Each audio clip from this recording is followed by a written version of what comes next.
Welcome to the Deep Dives. Today we're taking on one of the biggest, most emotionally charged topics there is. Love. We certainly are. Specifically, we're diving into a really fascinating blend of sources.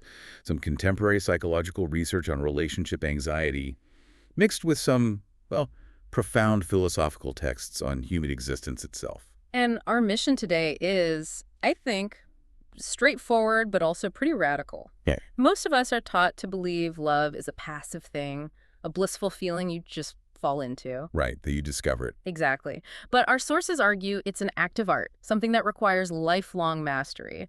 We're going to dissect this common and often painful belief that love has to be earned. Earned through performance. Yes.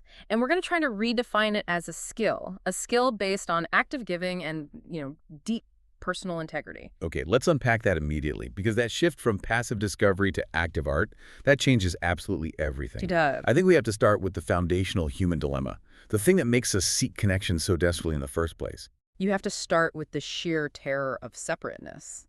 That's the core philosophical problem here. Humans are, well, we're unique. In what way?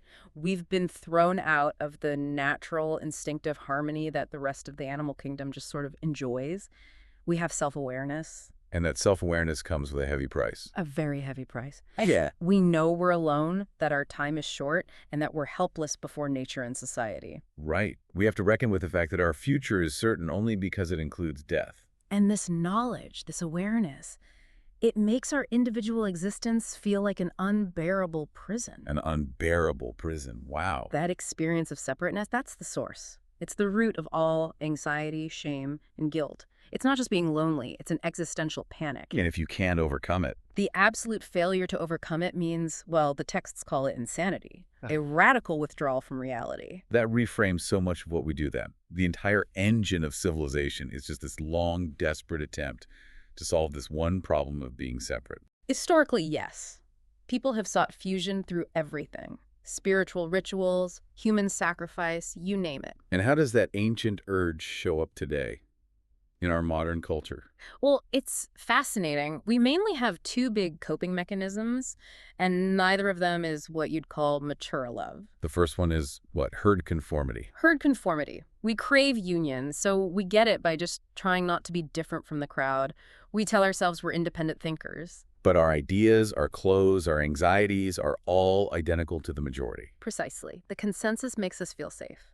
And the second coping mechanism is just routine. The daily grind. The routinization of life.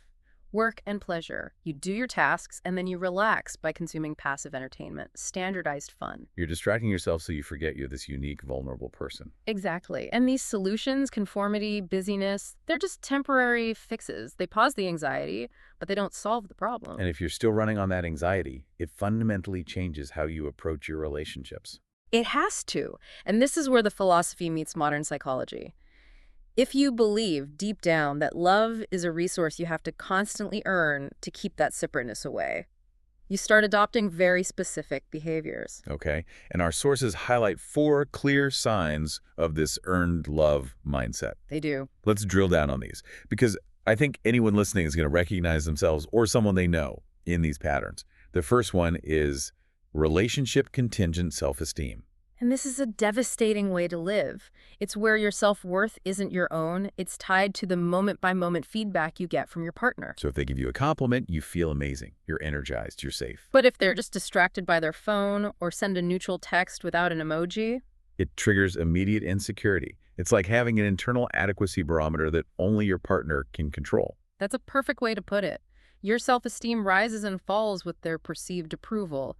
It usually reflects a conditional regard you learned a long time ago. Where love felt contingent on performance. On being good. On complying. So love isn't a state of being, it's a prize you have to keep proving you're worthy of. That makes perfect sense. Yeah. And it leads directly to the second sign. Constantly seeking proof of love. Right. This isn't just about enjoying closeness. This is an ongoing, recurring need for confirmation. It's the, are you sure we're okay? Question. Especially after something minor, like a small disagreement or just a quiet evening. Yeah, and the research on attachment anxiety explains this perfectly. The person over-monitors emotional signals. They interpret any ambiguity, a sigh, a pause, as a sign of abandonment. And when they get the reassurance, it helps for a moment. For a moment, but the effect is short-lived. The underlying fear that affection is unstable, that it can just vanish, it means the cycle has to repeat. The third sign is maybe the trickiest one because it can look like a good thing. Suppressing phi wants to avoid conflict. Oh, it's so insidious. It disguises itself as generosity or flexibility, This is the person who always says, you can choose. I really don't mind. even when they absolutely do mind. They have pruned their own desires to keep the relationship smooth. And where does that come from? From an environment where approval required correct behavior, where your authentic wants were seen as inconvenient or, disappointing. And the cost of that is huge in the long run. Immense. You lose touch with what you actually want. Your identity gets shaped by accommodating others, not by your own authenticity. You end up a resentful shadow. That is heavy. Because you think you're being generous, but you're actually just erasing yourself. Which brings us to the fourth marker, excessive apology and explanation. The preemptive apology. Apologizing for asking a question, for being 5 minutes late when no one was even waiting. Or offering these elaborate defenses for a simple choice that didn't need one. It's a strategy. It's driven by a profound fear of rupture. The person has learned to shrink themselves to maintain that feeling of security. So all four of these patterns, they're all screaming the same message. They are. I believe love is unstable, it's conditional, and I have to perform or disappear to keep it. And that realization is the pivot point. If the anxiety of separateness leads us to earn love, the only mature path is to understand love isn't something you earn. It's a power you exercise. It's an art. It requires mastering theory and practice, and eventually intuition. So it's an activity, a standing in, not a falling for. A standing in. And the most important part of this activity, this art, is giving. Giving. Love is primarily giving, not receiving. And giving here means the active concern for the life and the growth of that which we love. So if you say you love your plants, but you never water them. Your words are meaningless. Active, productive concern is the best line. But wait, how do we distinguish that kind of productive giving from just being a doormat? Mm-hmm. Or, enabling someone? That's the crucial distinction. Productive giving isn't about sacrifice. It's not about emptying yourself out. It's about expressing your own aliveness. What do you mean by that? In a material sense, to give means you are rich. The hoarder who anxiously worries about losing something is psychologically poor, no matter what they own. So the person who gives doesn't lose anything. They actually affirm their own strength. Their own vitality. And that's why love is inseparable from labor. It's about investment and growth. I see.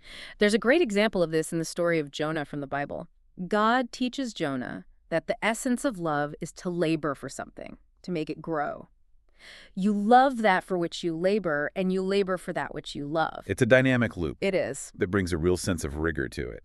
So to practice this art, the sources say we need three specific things: discipline, concentration, and patience. And the lack of these is exactly why we fail so often. Let's start with discipline. Okay. Modern people are incredibly disciplined for work. But outside of that 9-to-5 schedule, we have very little self-discipline. We want to be lazy, to relax, almost as a rebellion. We see discipline as a chore, an external rule somebody imposes on us. But for the art of love, discipline has to be an expression of your own will. It's about setting your own small routines, getting up at a regular time, reading, meditation, and avoiding escapism beyond a minimum. It's about self-respect. Okay, next is concentration. This feels almost impossible in the digital age. It's incredibly difficult. We are constantly multitasking, fragmenting our attention. But concentration just means living fully in the present. I can concentrate at work on a hard project. Why is it so hard to concentrate on my partner for 15 minutes? Because true concentration means you have to really listen, to be fully present without filtering their words through your own anxieties or what you're going to say next. Right, trivial conversation where you're not really present. It's exhausting, but when you genuinely listen with concentration, you actually become more awake. You are practicing the art of union. And finally, patience. This one feels so counterintuitive. Our whole culture is built on speed. And we apply that logic to love. Quick answers, quick resolutions, immediate satisfaction. But you can't master an art quickly. You can't. Impatience just makes you lose time. Patience is recognizing that growth is gradual. It requires a deep tolerance for the process. Okay, so discipline, concentration, and patience are the skills.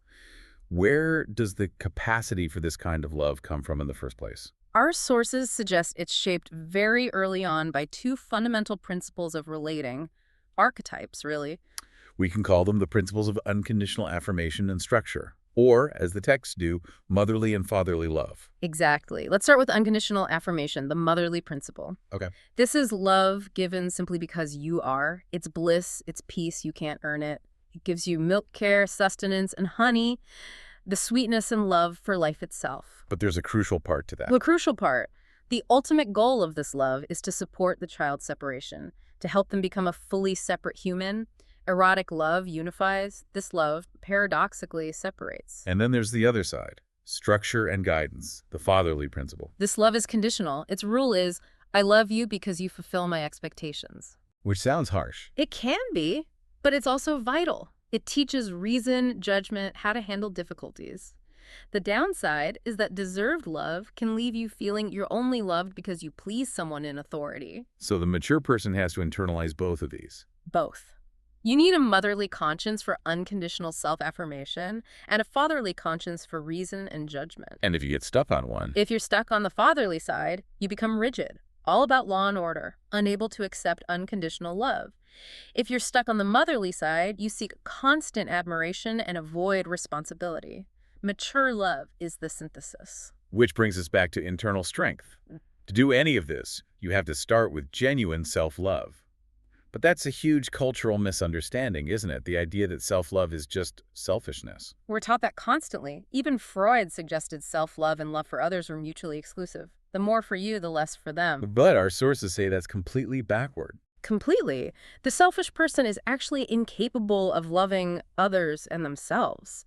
Their obsession with themselves is just a cover for a deep psychological poverty. So what is genuine self-love?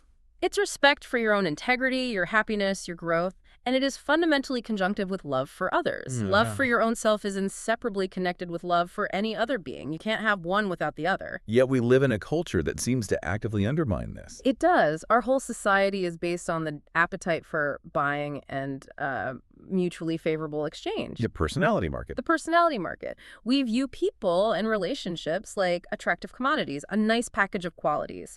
We ask, is this person a good investment? Are they attractive? Do they fit my portfolio? And that view of relationships as just a favorable exchange, it leads to the disintegration of real love. It does. Relationships become a contract, or a haven from an otherwise unbearable sense of aloneness, a teamwork arrangement between two people who, deep down, remain strangers. Whereas active, productive love demands something else. It demands humility, objectivity, and rational faith. Faith in your own powers, and in the potential for growth in yourself and in the other person. This whole deep dive, it really pulls the curtain back on the difference between, say, passive, anxious clinging and this productive, courageous activity. It does. The core takeaway for me is this. If you love, but you don't call forth love in return, if your efforts don't inspire growth in the other person, then your love is powerless. That's the crux of it. Productive love creates love in return. The only proof of it isn't the feeling. It's the depth of the connection, the aliveness and strength in each person. Love is a constant challenge. It is not a resting place. The sources go so far as to suggest that for love to become a social phenomenon, not just a marginal individual one, we need radical changes in society so that the economic machine serves us, not the other way around. And if that is the ultimate necessity for mature love to flourish, here's the provocative thought for you to chew on this week. What small, concrete act of nonconformity, of rejecting the pressure to treat yourself or others as commodities on that personality market can you commit to begin the deeper, harder practice of true productive love?